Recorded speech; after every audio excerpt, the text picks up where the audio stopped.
Hey there. So the Picard character that we meet in Star Trek Picard is clearly not the same Picard we saw in good old TV Trek back in the day. I mean, you remember the Picard who said, I think it was in the pilot Encounter at Farpoint, or it might have been one of the later ones further into the season. But remember when he basically said, number one, your job is to keep people out of my way, and I need you to make sure you do it, or something to that effect. And then we've got in Star Trek Picard, basically, we've got the warmest old, gentle, loving grandfather you could ever imagine. So what happened? Is this bad writing, or is it more akin to character development that's mimicking real life? So for myself, my first reaction to episode 1 of Star Trek Picard was a really big feeling of resonance. Because when I saw this very changed version of Picard, it reminded me so much of the changes that I've seen take place in real life. After all, personality styles have a certain amount of fluidity to them based on, depending on various factors like your capacities, certainly your life context, your values, your experiences, learned skills, things like that. And then 20 years is a long time. In real life, some people stay more or less the same over the course of 20 years. But in other situations, a person might undergo a radical change of personality within 10 years or less. But particularly the nature of Picard's change and how this fit into what we already knew about his capacities and inclinations and the particular parts of his personality that changed. It's all, I think, very fitting and very appropriate to the greater story. And I think also it reflects certain changes that have emerged in the attitudes of certain parts of American culture, and how these kind of roll out in the choices made by the team that works on a series like Picard. But as far as the in-universe story goes, I think the personality change fits well, not only into the character development stretching from TNG's pilot episode, Encounter at Farpoint, all the way to the final TNG film, Nemesis, but also fits well with the interim storyline that is the one that's supposed to have taken place between Nemesis and the Star Trek Picard pilot. So let me explain why. First off, TNG seasons 1 through 5. First off, there's a significant but subtle change that gradually happens in the Picard character through seasons 1 through 5 of TNG. So, disclaimer, I've only seen these seasons in sequence in their entirety, once as a teenager and once as an adult. I've seen individual episodes, much more than that. But so I'm not claiming to be an expert in any means on the in-sequence structure of this series, but I think one thing that I think is clear is that in the early episodes of season 1 and in season 1 in general, Picard is a very cold and stoic, strong leader kind of person who tends to be grouchy and hide all his emotions. He doesn't seem like the kind of very agreeable diplomat type that we might be familiar with from later. And he doesn't seem like he likes anyone. He's more interested in getting things done. By the time we get to season 6 and 7, he's a little more like the Picard that we're more familiar with. He does have his harsh side as a traditional leader type, but he's generally more agreeable and much more sensitive to others. Less of a grouch, much better at listening. Presumably, this has something to do with other factors that presumably led up to the more grouchy version of Picard. Maybe Picard's visible personality in season 1, maybe that was shaped by the high stress and demands of the large-scale leadership task that he was thrust into. Maybe it was a result of the drivenness and the attitude or mindset that it took to get him into his high caliber role and keep him on top of that task, going forward as the head of this great big old, state of the art, fleet ship. Maybe possibly he may also have had some negative experiences that made him even grouchier and stiffer than he would have been otherwise, such as maybe he took personally the deaths of people, such as Jack Crusher, people like that. Or maybe it was a result of having to compete against other people in his rush to get to the top of the ladder, So then, after that, the gradual softening and the subtle increase in his relational values throughout the first 5 seasons that follow that. Now, on the one hand, you can definitely think of them as the creative team behind the show, realizing that the season 1 captain was just a really not very compelling lead character because he's such a stiff, kind of grouchy fellow, so if they want people to like him, they better let him breathe a little bit. There's definitely that, that's the kind of the causal, from the story creative standpoint. But it's also the case that because the change is gradual, it's quite coherent as a reasonable kind of character development that is similar to the kind of thing that you could see in real life. While there aren't any key character moments throughout there, at least none that I noticed, that would tell the audience that his character is developing. While that's not there, In real life, there often aren't such key moments. For example, if let's say the reason somebody's personality is changing, softening like that, let's say the reason is because he's gradually softening as he recovers from a period of chronic stress, or maybe he's mellowing out after a period of excessive drivenness for various reasons, or maybe he's gradually mellowing out from a period of neurotic self-repression following relational disappointments. All these kinds of things where the thing that happened back here, and now he's just kind of gradually going back to the middle area where he's more natural.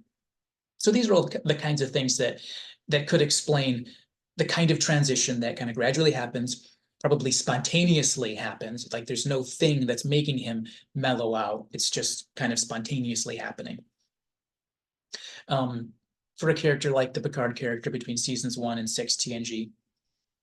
But things get more interesting, for me at least, things get more interesting for the Picard character as we move even further past that natural and gradual softening. And I just want to walk through a couple of things that stood out to me this last time watching through particularly the final seasons, that stood out to me as important character moments from the end of season 5 through season 7, and kind of in light of the major change that we see as kind of implied, strongly implied in the beginning of Star Trek Picard. So I want to do that, but then first I want to just talk a little bit about in season 4, just to, something that fits in there. So we get a glimpse of Picard's family life back in season 4 in the episode Family, which is the one where he takes a bit of a shore leave while recovering from his trauma of being assimilated by the Borg in Best of Both Worlds. So this is the episode after Best of Both Worlds. We find that he has a very rough, almost a frenemy kind of relationship with his brother Robert, who's very jealous of Picard's success and very quick to offer an insult. And when he offers those insults, it seems like they're intended to genuinely hurt. These aren't playful things that are not taken seriously. They're intended to hurt, and preferably intended to also trigger some authentic anger in the same blow.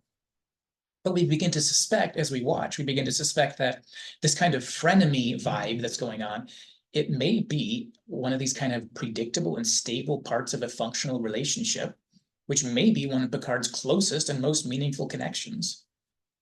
And we suspect that because Picard breaks down in front of Robert and begins to open up about his experience, something that he didn't do in any other context. And so this kind of may suggest a possibility that for Picard, being tough and hiding your feelings, that kind of frenemy type of the way you would survive with that kind of person being your best friend, being tough and hiding your feelings may just be part of what made life work for Picard as he grew up and functioned and coexisted with Robert and maybe some other people like Robert. And, keeping in mind as well that Robert admits that as a kid, he often was a bit of a bully, The other important part of this episode is that it sets the stage by showing Picard interacting with his nephew, Rene. Because up to this point, Picard's interactions with children involved him scolding other people for allowing children to be in the same room with him, and also some scenes where he had a very uncomfortable time when he was forced to interact with children in episodes like Disaster, and then a couple of brief scenes in When the Bow Breaks. But in Family, in contrast, once we get to season 4, we see a case where it's kind of an exception, maybe even a radical exception. And Picard not only has some amount of positive feelings toward his nephew Rene, but he actually willingly interacts with Rene and shows some amount of concern for Rene's well-being when Rene expresses interest in space travel and Starfleet and all that, but his father indicates that he's been trying to discourage all that. And Picard expresses some concern about that.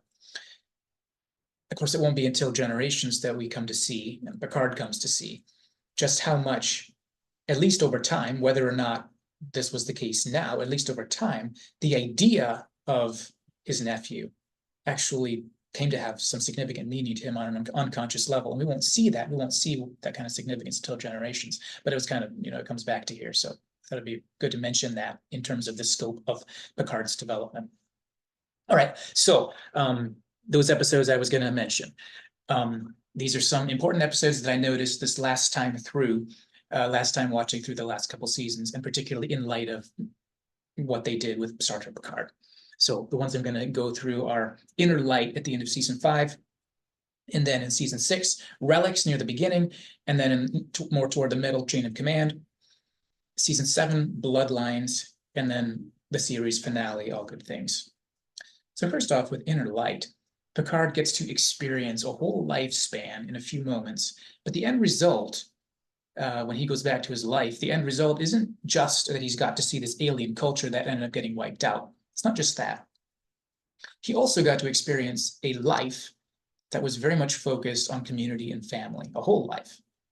He experiences, for one thing, the passionate loyalty and dedication of a wife who stays by his side, persistently pursuing him for something like a decade of relationship trouble, if I remember right. He also ends up developing a very rich and meaningful relationship with his daughter, who he gets to watch grow up and gradually pick up his interests in science and technology and follow in his footsteps while continuing to grow closer to him. Throughout his life, he lives a relatively quiet life as an important member of his quiet agrarian community, so a quiet life. And then near the end of his life, he finds himself as this grandfather who just loves playing with his countless grandkids, and he loves that more than just about anything.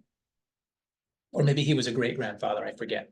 But so maybe in this episode, maybe this very different kind of lifespan, this whole lifespan that he got, maybe that was the first really significant experience that planted the seeds that would lead toward what ends up being a massive change of values and desires, and ultimately kind of the scaffolding for a change of personality, change of skills, various other things.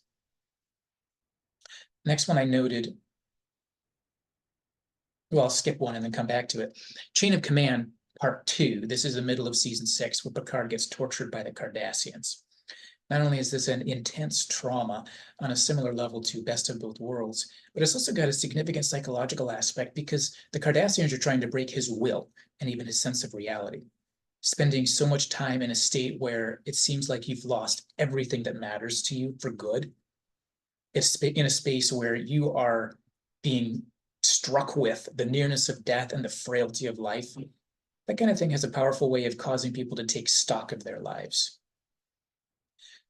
No doubt Picard came away certainly with very strong need to heal emotionally, heal from the trauma of it, which they couldn't really show on screen because TNG is episodic rather than serial. So it really wouldn't have made sense for them to be able to really get into that. But another thing that naturally would happen coming away from that kind of experience was as those wounds slowly heal and he deals with the trauma, because if you don't deal with it, it's going to be some serious PTSD that's going to create some serious problems. So presumably he dealt with it probably in counseling or whatever. But as those wounds healed, this probably also caused Picard to spend time thinking about values and meaning in life, because that's what tends to happen when you have a real serious brush with death and a brush with the cruelty and madness of the world and that kind of thing. You're thinking about, probably caused him to spend time thinking about values and meaning in life and what makes his life as a Starfleet captain meaningful.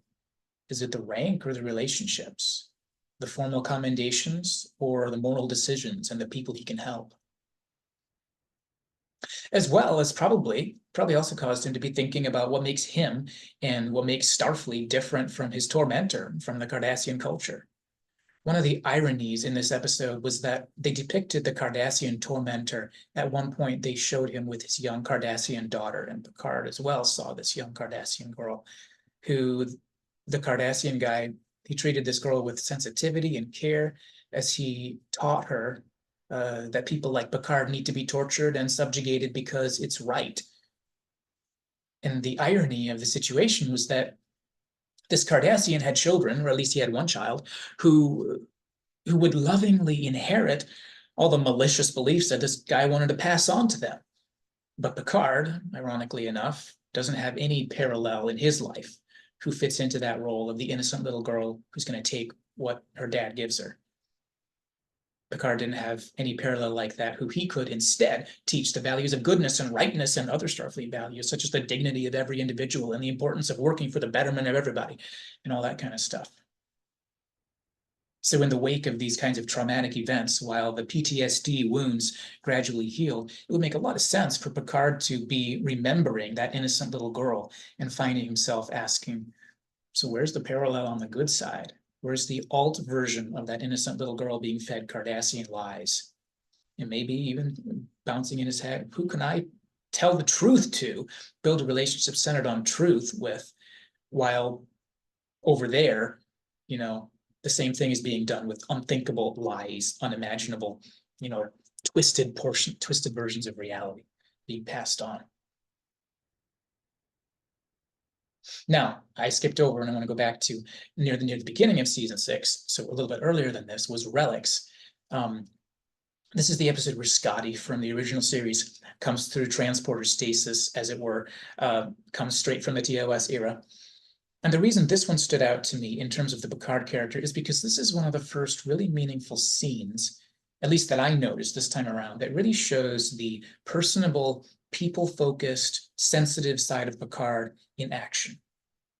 Presumably, this has always been a capacity and a trajectory that's normal for Picard based on his values and inherent capacities and that kind of thing. But it's only beginning to surface as he gradually levels out from the season 1, the chronic stress, goal-driven, isolated kind of fellow he was in the early seasons.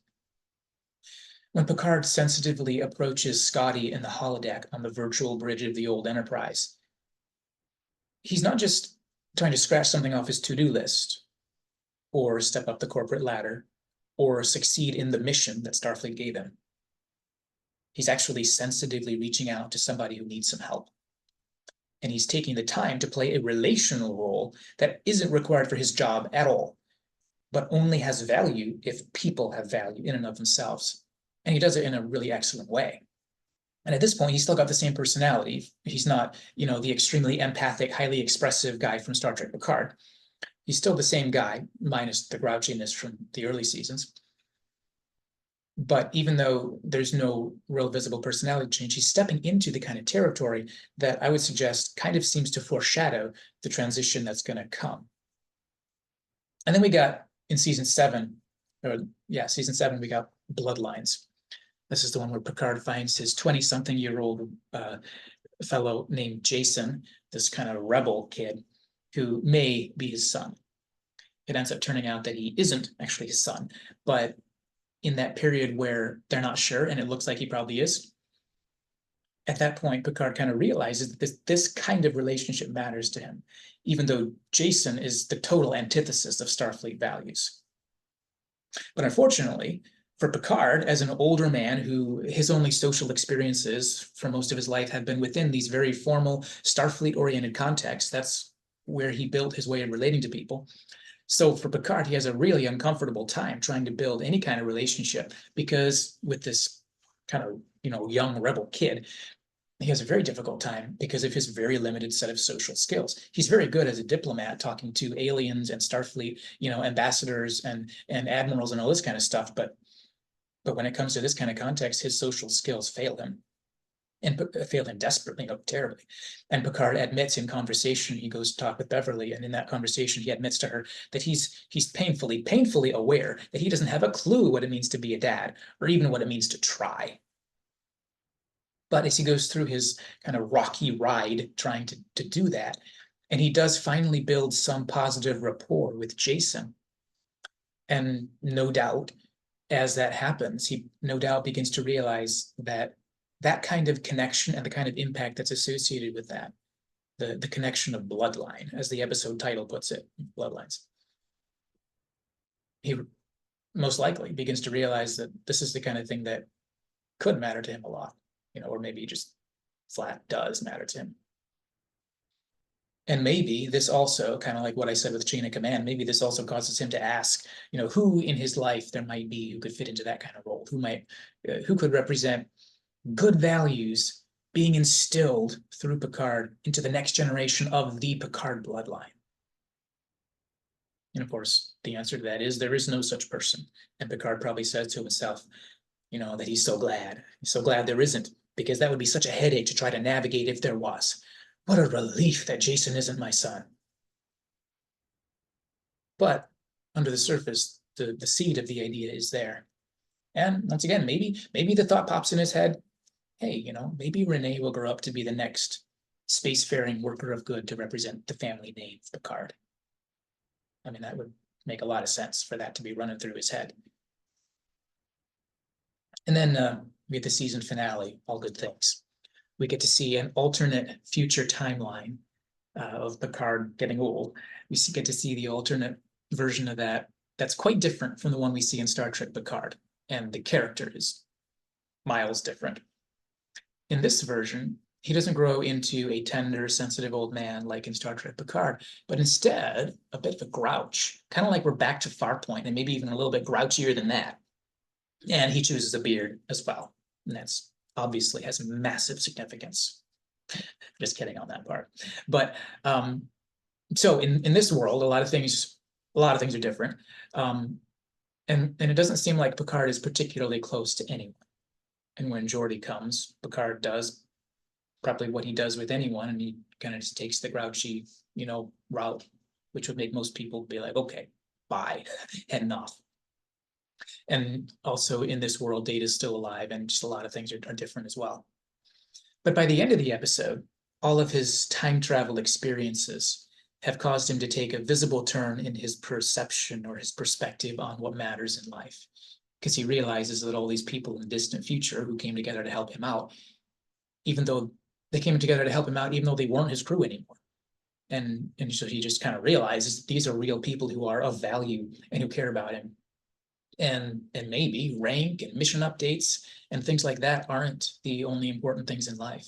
Maybe the people around you, no matter their rank and no matter how they relate to your current official mission status, maybe those people are inherently worth your time, inherently worth getting to know, and worth being valued by you.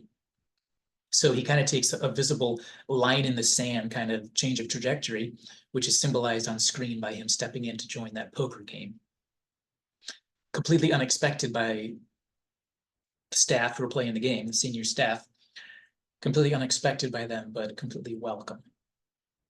And he says something to the effect of, I should have done this a long time ago, which makes sense to us because, I mean, you could suggest watching him mid-series, season 4 or 5, he had certainly the capacity, like he very much could have done it. He just didn't because of however his perspective, his values, his his learned habits, he just didn't.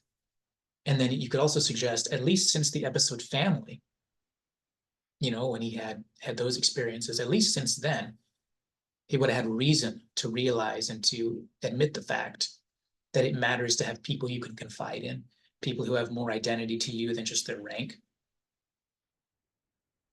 And probably that's kind of where the seeds were planted first when he began to realize that. He began evolving toward this point. That was one of the many things. But in a sense, as he says, I should have done this a long time ago. He's probably thinking back to times like that when he had everything he needed if he had made the choice to jump in there. But so then finally, at that point, at the end of that episode, it's no longer an idea. It's no longer the seed of an idea or no longer something running through his head, but it's an active trajectory. There's a change that's beginning to happen because his actions are changing. And when your actions begin to change and your behavior begins to change, your habits begin to change, you begin developing new skills, you begin becoming acquainted with things that you never paid attention to, that you never particularly chose to be bumping into. Those kinds of things are going to have an down the road effect on the visible version of you that other people can see. And that's pretty similar to the category of personality. They're not identical, but we're in a similar ballpark, at least when you're talking about that kind of thing. All right, movie era. We get the first movie, Generations, and Picard is still changing. In Generations, Picard is visibly struck by the death of his nephew. And in his conversation with Troy in his quarters there, we see that Picard actually did, unbeknownst to him or anybody else for that matter, Picard had begun to see Renee as the one person who makes it okay that he doesn't have any bloodline successors of his own, that he doesn't have his own children to raise, his own family. The idea of Renee kind of was what made it okay for him to not, because his brother has a son and he's going to go into Starfleet. And in a sense, it's almost like I have a successor. So presumably he was unable to admit it at any point.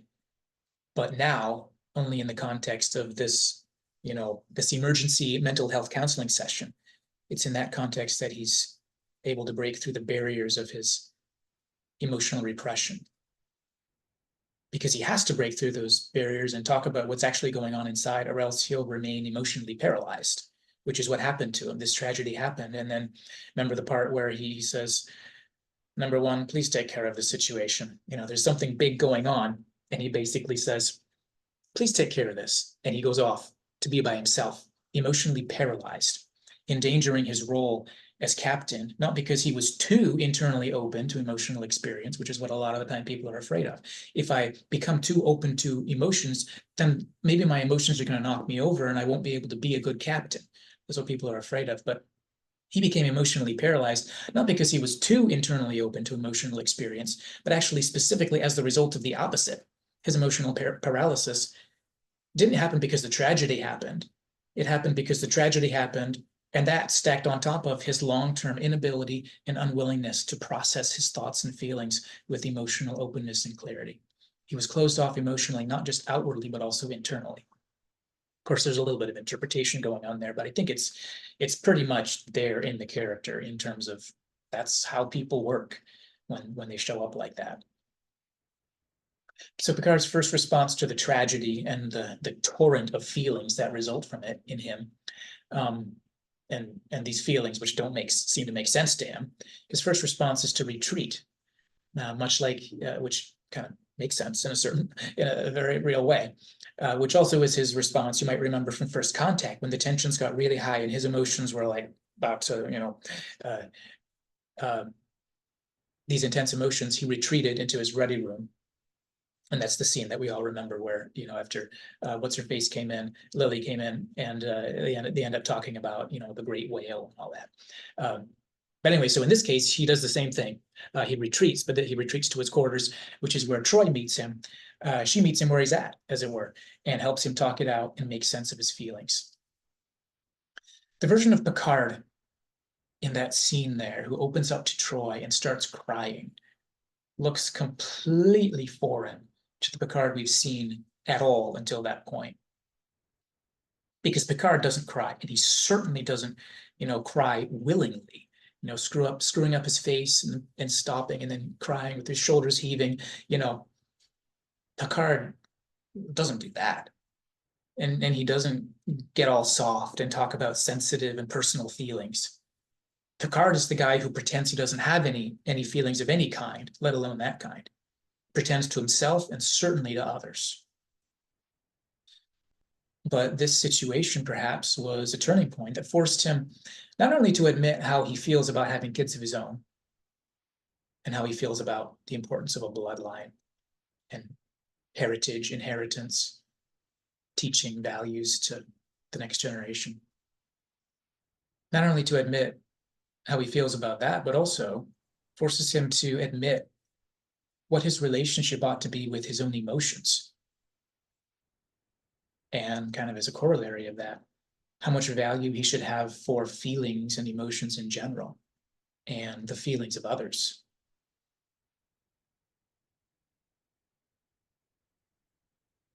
Moving on to the other movies. In First Contact, we see more of the tough guy side of Picard because of the PTSD nature of the story.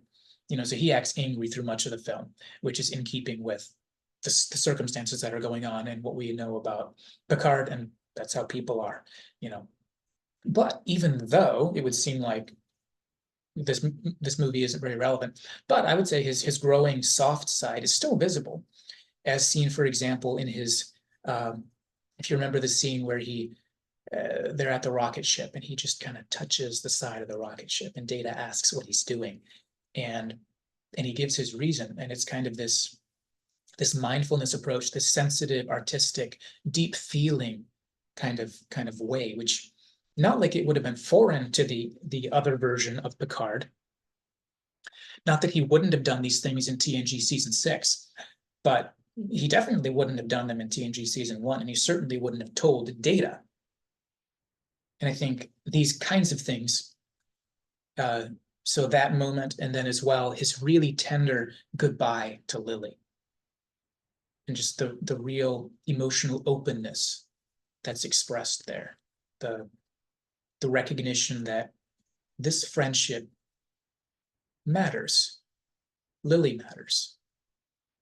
And so their goodbye isn't something to avoid and to stiffly say, goodbye, I have nothing to say to you, the way the more stiff version of Picard would. Instead, he actually takes the time to make it meaningful. So these kinds of things, I think, reflect a growing emotional sensitivity and openness to experience, which is on this trajectory that Picard is taking. And then in Insurrection, in the movie Insurrection, he finds that growing younger, because the movie's kind of about growing younger, and Picard finds that growing younger can actually mean slowing down even more than growing older does, because we always think growing older means slowing down. Picard finds out that growing younger can mean slowing down. And he also becomes enamored with the culture and life of simplicity on this planet in the Briar Patch, where sometimes time itself seems to stop and everything outside of where you're at just stops. And of course, the appeal that he finds for that is certainly partly because of his intense feelings for Anish, who is able to sell these ideas so compellingly to him. But if we could say that first contact with that, hand on the spaceship, if that kind of contains a hint of mindfulness and emotional sensitivity for the Picard character, then you would definitely say those themes come right into the center, the center of the story in Insurrection. Certainly enough to make a significant impact on Picard's development. And then in Nemesis, he faces his clone and finds the question raised as to whether there is a difference between himself and this genetic double who causes harm to others and opposes Federation values. Data tells Picard that the difference between the two of them is that Picard chooses to better himself, thus implying Picard's free will and or his life trajectory and or his humanistic Federation values. These kinds of things make the distinction between his potential for evil, which he has, and his potential for good, which he has, and they both have. So Data reminds Picard of how significant the distinction is between who Picard is and who Picard could have become if he had been born on Remus. Thus, Data affirms the meaningfulness and significance of Picard's current life and values. But Data dies not long after that, leaving B4 as his only stumbling successor. And maybe it's Data's voice echoing in Picard's head about how conscious choice and free will distinguishes good from evil. Maybe it's that you choose to better yourself. Maybe it's that echoing in Picard's head that launches Picard into conscious pursuit of the kinds of values that have been simmering for so long: valuing people, accepting your emotions, honoring and recognizing the emotional and relational subtleties in yourself and in other people, wanting to impact others, not only to impact others for the betterment of humanity, and not just humanity as the big picture, which is probably what Picard has always had, but also individuals. And then especially even to want to impact the next generation and connect with those people who are so young that they can be tremendously, deeply, meaningfully impacted by relationships with mentors and parents and people older than them.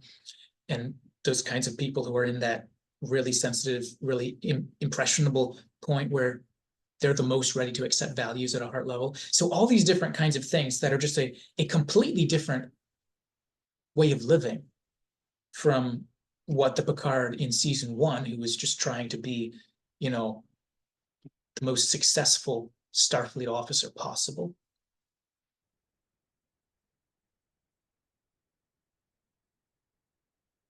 I would suggest Picard always had the capacity. We're all born with different kinds of capacities. That's why we all have different personalities. And sometimes people use the word temperament to refer to kind of the part of your personality that actually can't change. It's just kind of built in from when you're born.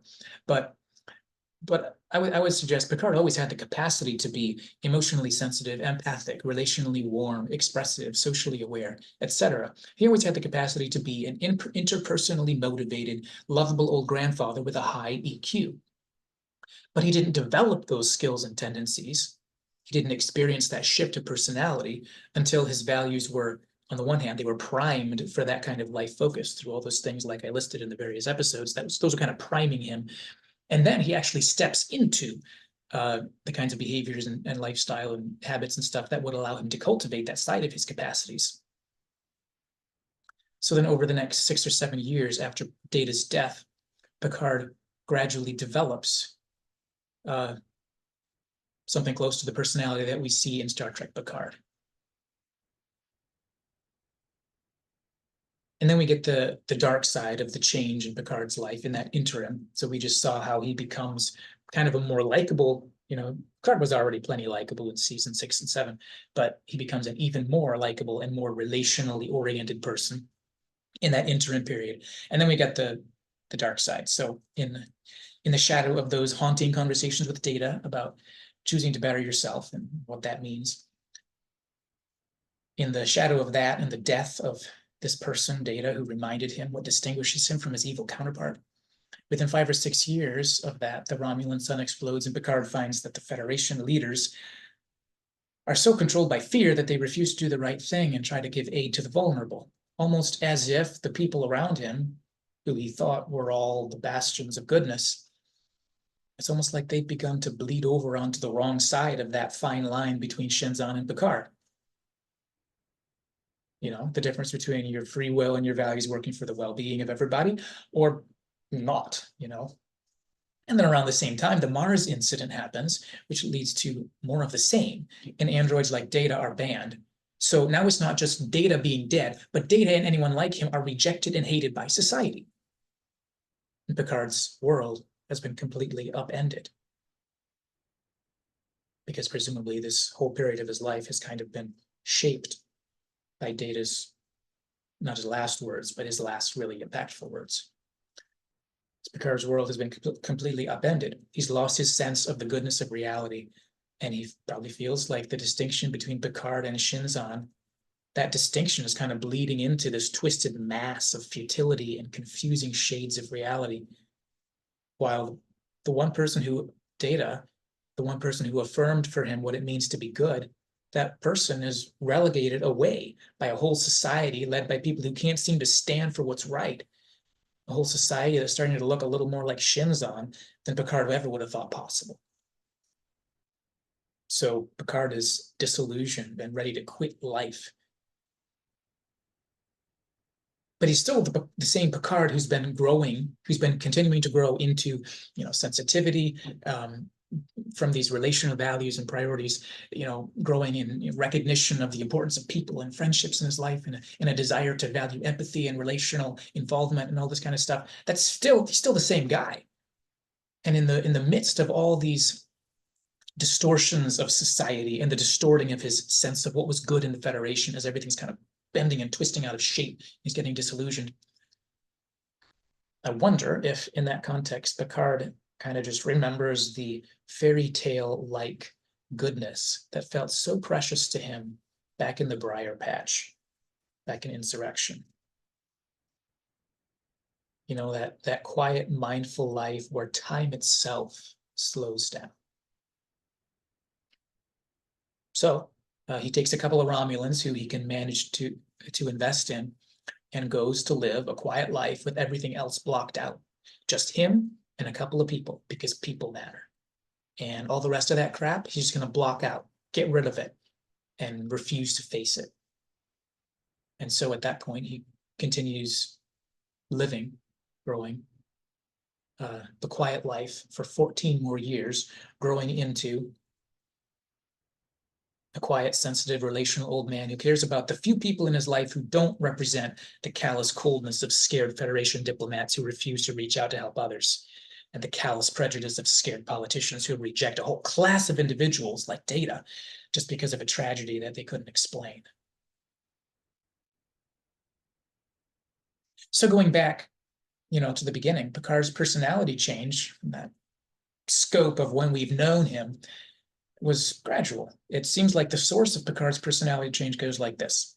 The changes in values and desires that led up to that symbolic poker game at the end of All Good Things, and that led up to the symbolic tears of loss in Generations, those same factors have now combined with the appeal and allure of Anij's lifestyle that he saw in the Briar Patch. these pieces have all come together. So after watching Starfleet fail to support the weak, Picard does what he can for the Romulans, and then he ends up retreating to a life of simplicity with a couple of Romulans who could be counted on. And so in anger, he's pushing out and shutting out the life that let him down. And now this new set of values, valuing people and empathy and all this kind of stuff, that new set of values kind of takes over, and he becomes all the more invested in, interested in, and interpersonally engaged with those few people who are still in his life.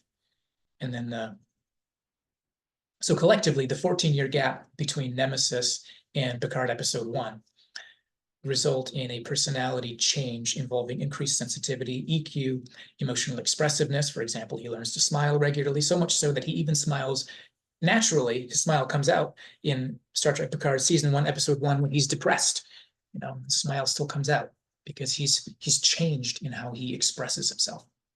Presumably, much of this personality change happened prior to the disillusionment period, because if you remember in the 14 years ago sequences that they show early on in Picard season 1, he acts quite a bit like he does in the current scenes. So a lot of this change and development would have happened between the end of Nemesis and that period. So a lot happened in the 29 years between the end of The Next Generation and the first episode of Star Trek Picard. Or you could say the 20 years between Nemesis and Picard. A lot happened in terms of personality change or character development, but the pieces that led up to it were actually seen on screen, because the pieces that led up to it were actually prior to that point.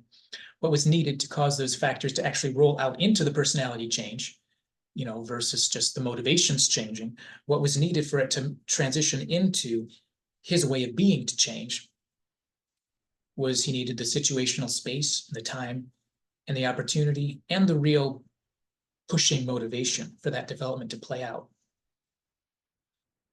So that's my argument for that Picard's personality change makes sense.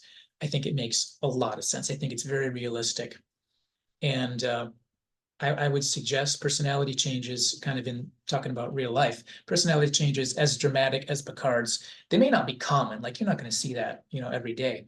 But depending on the core temperament of the person, depending on the capacities of the person, because different people have different capacities. Some people just don't feel as much. Some people just can't express as much, So depending on the core temperament, depending on the capacities of the person, and depending on what other factors may have been involved in influencing the person's prior personality, like Picard, probably part of the reason he was so repressed is because ever since he was a kid, he spent his life trying to get along with his brother, who's kind of a bully and who's very insulting. And so he's learned, you don't express weakness, you kind of be the stiff guy. And he's been trying to climb the ranks, and whatever things happened emotionally to cause him to have the drive to push up that rank, and to be a stressed out monster in season 1,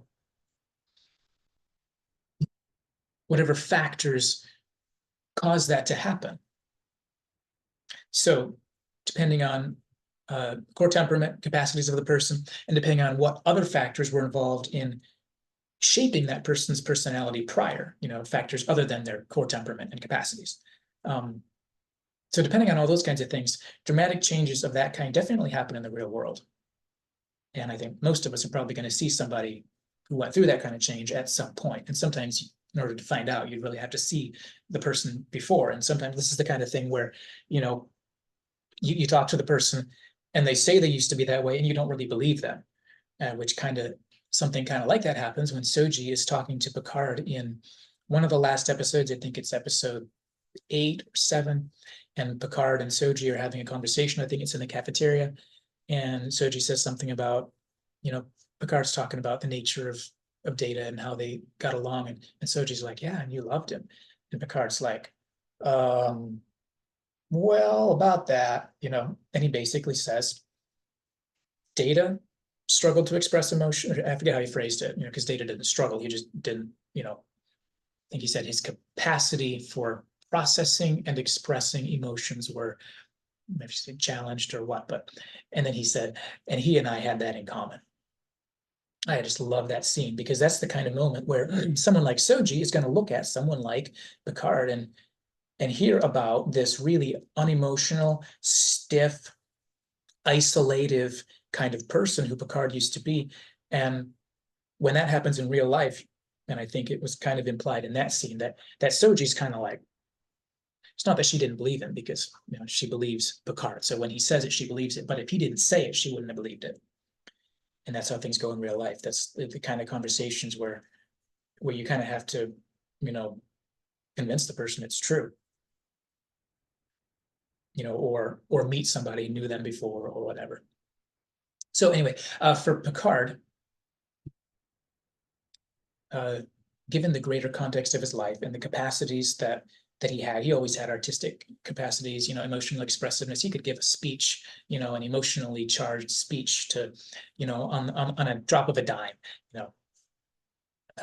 so given the greater context of his life, given the capacities that were visible in every part of the part of Picard's story that we've seen, given all that, I think it's quite plausible and believable, and even really compelling to see his changed personality as depicted in Star Trek Picard. And I think that once you've seen that big picture, once you've taken the time to notice Picard's evolving personality and how it's realistic and it's actually coherent, because like I said, the difference between Picard season 1 or the Next Generation season 1 Picard versus season 6 Picard, I think it probably really was just because the writers realized that nobody wants to watch this ornery guy from season 1, so they just kind of gradually gave him space to breathe.